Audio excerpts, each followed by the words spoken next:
Hey everyone, it's Ethan Ormis back again for another video today, and welcome back to the channel, guys. We're here again for yet another video. Today we're going to be talking about every 2022 released movie that I watched last year, which will be a fun list to go through. I watched 40 releases from 2022, and yeah, we're going to get through. Technically, I've watched 3 this year in 2023, because, I mean, some of them came out at the very end of the year that I just didn't get around to seeing till this week, so excuse me, apologies, but nonetheless, let's get into it. I was thinking about throwing up the movie poster for this list, but I don't think I'm going to, but I am going to in the next part. This is going to be a 2-part video. The first, or I guess the bottom 30 movies are going to be in this video, and then my top 10 are going to be in tomorrow's video. So yeah, look forward to that if you guys are interested in seeing that. So let's get into it. At number 40,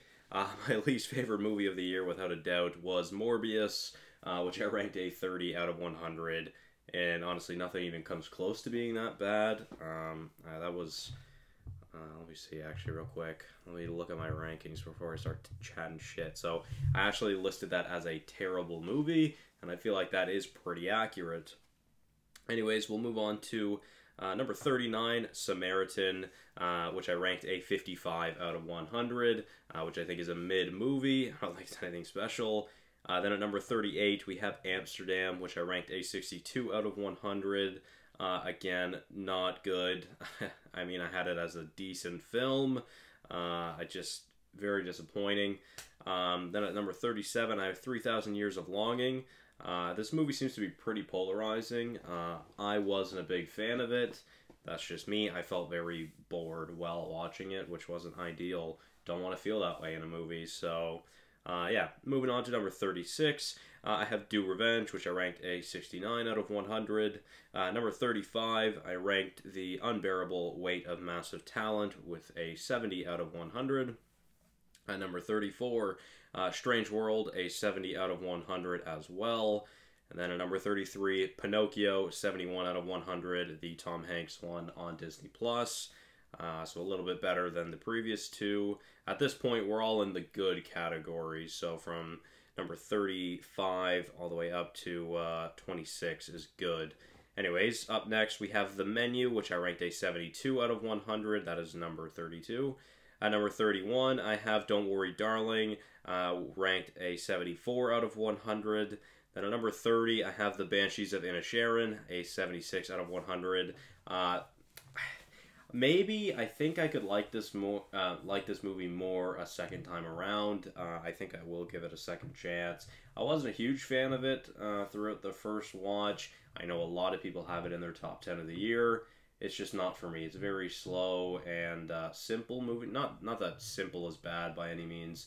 It's just, I don't know. It's just not for me, really, I think is the best way to put it. So, yeah, with that being said, we'll move on to number 29, which is Kimi, which I ranked a 77 out of 100, one of the first movies of the year I watched.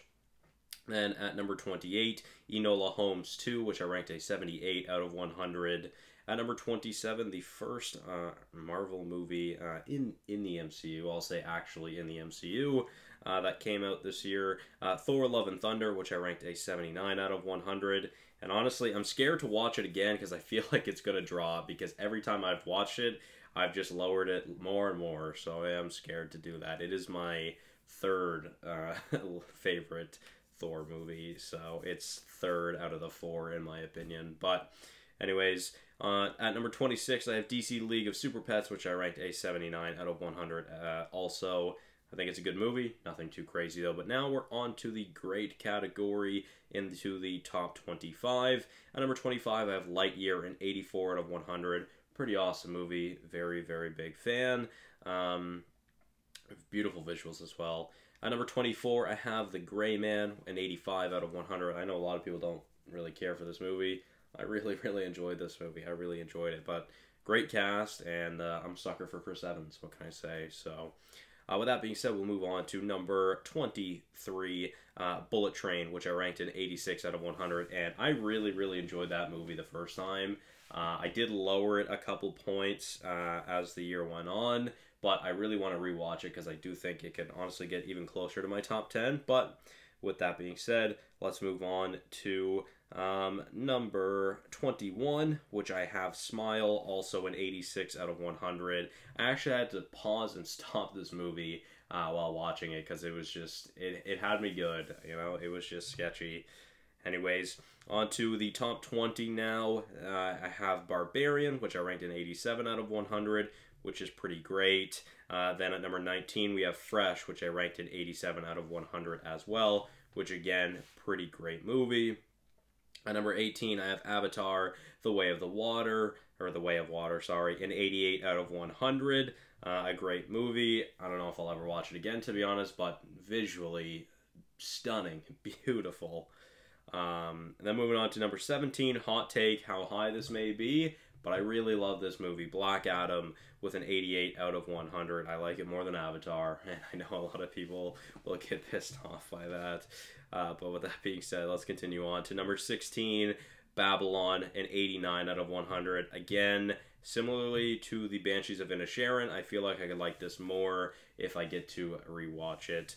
And actually, similarly for the next movie as well, The Black Phone, which I also ranked an 89 out of 100. Definitely one of my favorite horror movies of the year. With that being said, we're now into the amazing category. So I have 14 movies that I ranked amazing or perfect this year, although there's only one perfect movie this year in my opinion. But at number 14, we have Hustle, which I ranked a 90 out of 100. I really, really loved that movie. It was really awesome. Shout out to Adam Sandler.